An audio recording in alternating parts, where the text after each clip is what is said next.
Oi, tudo bem? Meu nome é Paulo César.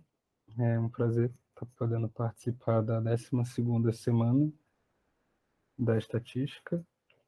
E agora eu vou falar um pouco sobre o projeto que eu desenvolvi em conjunto com a professora Ana Carolina Soares Berto e com a professora Larissa Alves. Esse estudo tem como título Objetivos do Desenvolvimento Sustentável. É possível que o Brasil alcance as metas de saúde até 2030? Estudo regional sobre a tuberculose. Então vamos começar. Então aqui temos o sumário, que é um breve resumo do que vai acontecer na apresentação. Primeiro eu vou introduzir um pouco o tema, depois eu vou falar da metodologia e da análise exploratória, e depois eu vou mostrar os resultados do estudo, as conclusões e as referências. Então vamos começar pela introdução. Então, o que são os ODS? Em 2015, a Cúpula das Nações Unidas estabeleceu uma agenda para o desenvolvimento sustentável. Tal agenda estipula o total de 17 objetivos e 169 metas nas mais diversas áreas. O objetivo 3 tem como propósito assegurar uma vida saudável e promover o bem-estar de todos em todas as idades. Aqui a gente tem um símbolo que representa o objetivo 3, e esse objetivo abrange questões ligadas à mortalidade materna, controle de doenças como HIV, malária, tuberculose, entre outros.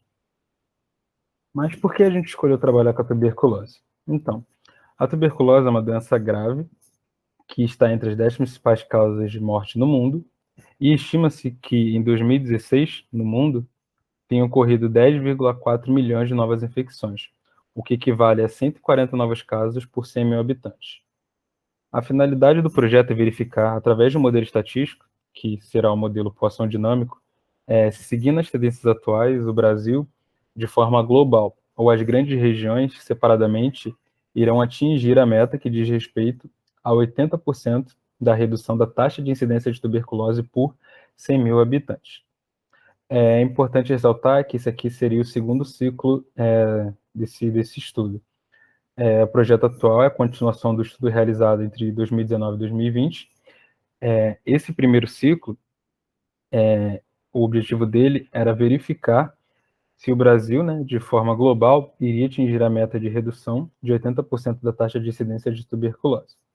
Não foi identificada tendência de queda para os novos casos dessa doença, o que indica que se a doença seguir o comportamento atual quanto à incidência, o Brasil não atingirá as metas de redução até 2030. Vamos à metodologia. Primeiro eu vou falar da fonte dos dados e depois do modelo estatístico utilizado.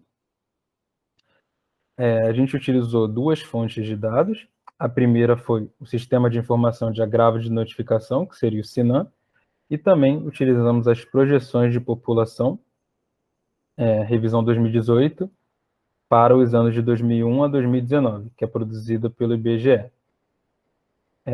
Vale ressaltar que os dados de 2001 a 2018 foram utilizados para o ajuste do modelo, enquanto que os dados do ano de 2019 foram separados para a revisão. E foi considerada a mesma população para todos os meses do ano. Através desses dados, foi possível calcular a taxa de incidência de tuberculose por 100 mil habitantes. Agora vamos ao modelo estatístico. Como eu falei anteriormente, o modelo estatístico utilizado foi o modelo Poisson dinâmico. Então, seja YT o número de casos de tuberculose no tempo T e P a periodicidade dos dados, nós temos que YT, dado lambda-T, segue uma distribuição Poisson com parâmetro lambda-T, sendo que T varia de 1 até 216. Aqui temos a equação geral do modelo. Podemos notar que a função de ligação é a função logarítmica, e nós temos como componente do modelo, a gente tem o nível, temos a tendência dentro da equação do nível, e também temos a componente de sazonalidade. Tanto o nível, que é o μt, quanto a tendência, que é o beta-t, eles têm um comportamento de passeio aleatório. A sazonalidade ela tem duas estruturas. A primeira estrutura é para os tempos menores ou iguais a 11, onde o efeito sazonal segue uma normal com média 0 e variância 100.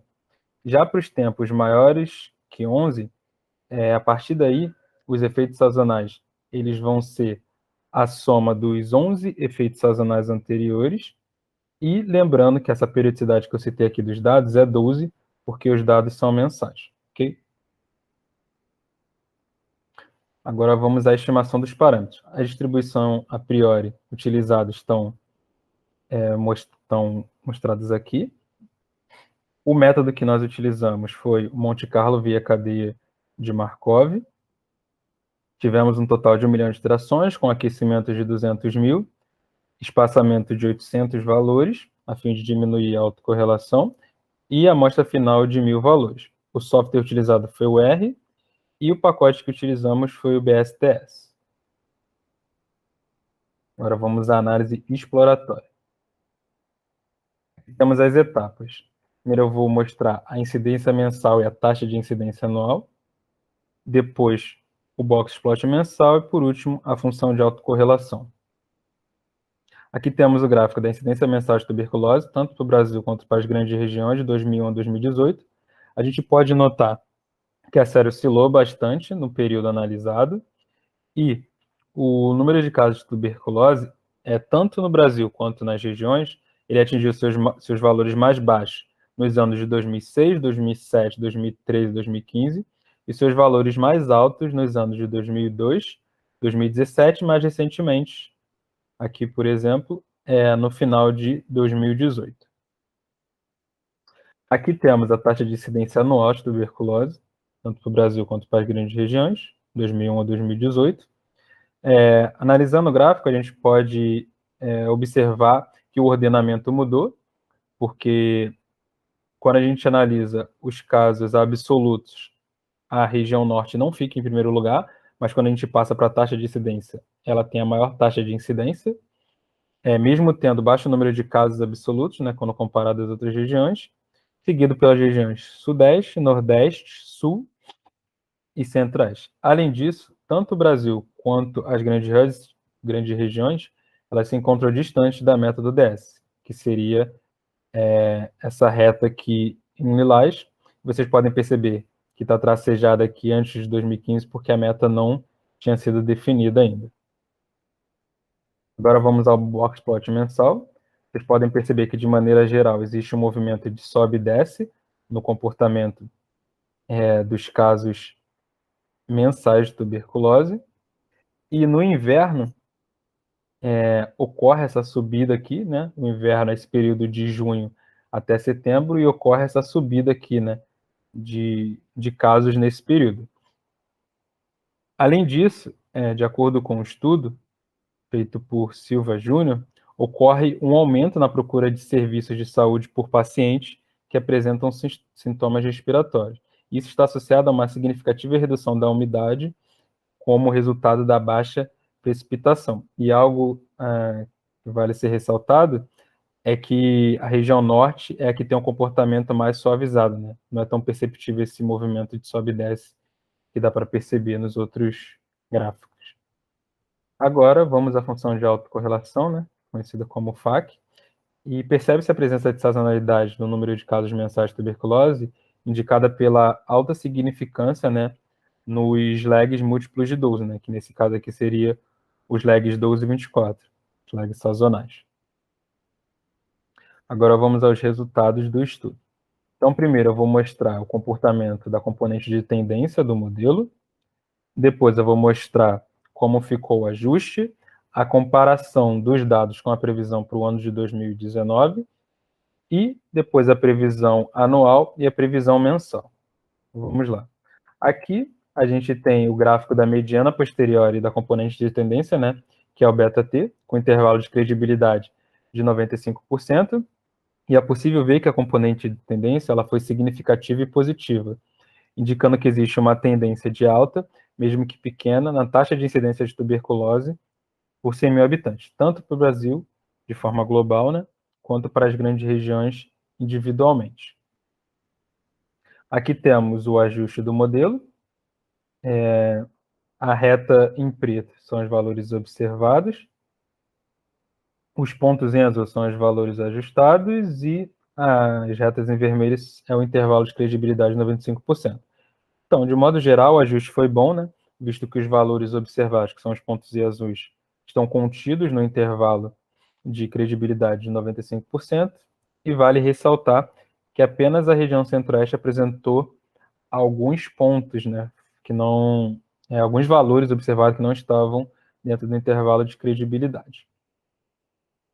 Temos a comparação da previsão com 2019. Então, as previsões estão próximas dos valores observados, né? Além disso, os valores observados estão contidos nos intervalos de credibilidade de 95%, o que indica o potencial preditivo, né, do modelo estatístico utilizado. Mostra que é um bom modelo. Aqui temos a previsão mensal de 2019 até 2030, com intervalo de credibilidade de 95%. E devido ao fato do horizonte de previsão ser longo, né, que é de 2019 a de 2030, 11 anos, né, nota-se que o intervalo de credibilidade aumenta com o passar dos anos, né, ele vai crescendo aqui. E é possível ver que o Brasil e as grandes regiões não apresentam uma tendência decrescente e oscilam em torno da média durante os anos contidos na previsão. Aqui temos a previsão anual, onde não tem intervalo de credibilidade, né? E a região norte se destaca, pois tem as maiores taxas, né, de incidência no período entre 2019 e 2030. E, além disso, percebe-se que a região centro-oeste, de forma geral, apresenta as menores taxas de incidência anual durante o período que se realizaram as previsões. Agora vamos à conclusão. Conclusões e próximos passos. Não foi identificada tendência de queda nos dados analisados entre 2000 e 2018. Pelo contrário, observou-se uma pequena tendência de crescimento, que é mais perceptível na previsão a longo prazo da região norte. E, diante do comportamento observado, é possível afirmar que o Brasil, de forma global, ou as grandes regiões individualmente, elas não irão atingir a meta de reduzir em 80% a taxa de incidência de tuberculose até 2030.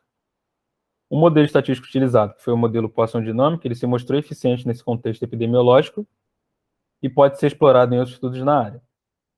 E um próximo passo futuro é que poderia ser investigado os fatores associados à continuidade ou interrupção do tratamento para a tuberculose, de forma a contribuir para a elaboração de estratégias de redução de incidência e da mortalidade por essa doença. Agora vou mostrar as referências utilizadas. Aqui está o e-mail de contato dos autores, tanto o meu quanto da professora Ana Carolina e da professora Larissa Alves. Eu agradeço ao IBGE pela bolsa de iniciação científica, né? E a primeira orientadora, que é a Ana Carolina, agradece à CNPq pelo apoio para a realização dessa pesquisa. Obrigado a todos e agradecer também ao site SlidesGo, que forneceu o template para a apresentação. Muito obrigado a todos.